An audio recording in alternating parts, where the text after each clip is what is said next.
Megan Choritz, a writer and activist with South African Jews for a Free Palestine, a group that challenges the false binary between Jewish identity and support for Israel's action in Gaza.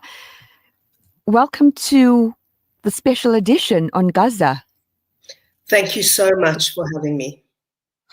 You know, right now there's so much going on.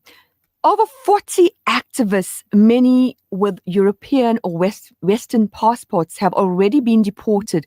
Why do you think human rights advocates are being treated with such hostility?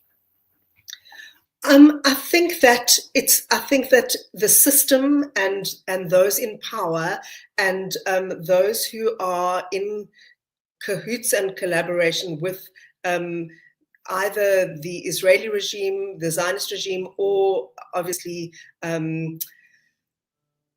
with economic ties like to the USA, are putting their foot down. And I think that this is not the sentiment of the people. I think that activists are being supported quite widely by the people, as we see in marches all over the world. But the governments are not in line with what the people think and feel, and it's a real challenge. Do you know, we see international statements, emergency. We see so much going on right now. What do you feel from a writer, from a journalist, from a poet that can bring change?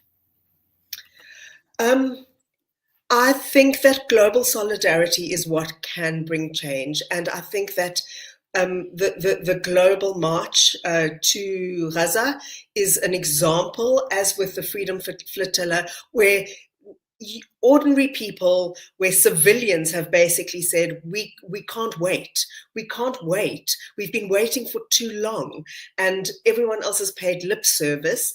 And I think even people who write and certainly the mainstream media is not to be trusted on any level, have literally said, now's the time, we have to heed the call.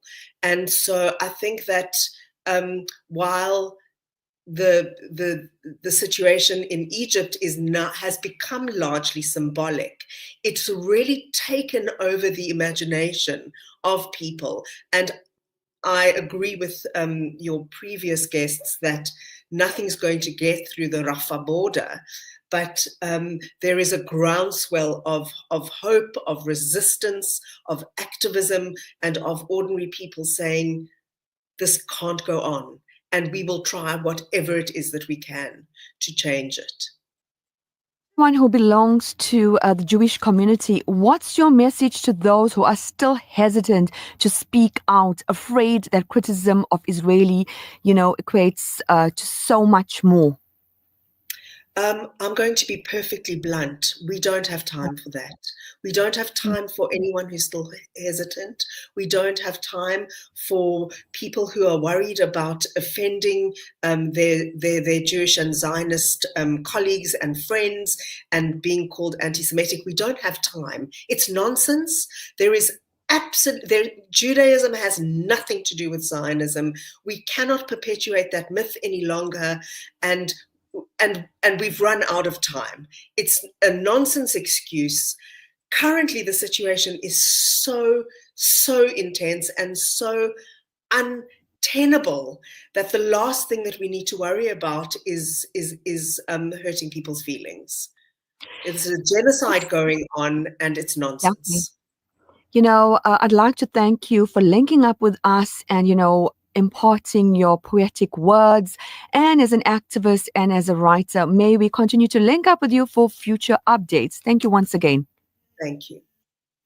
That was our guest,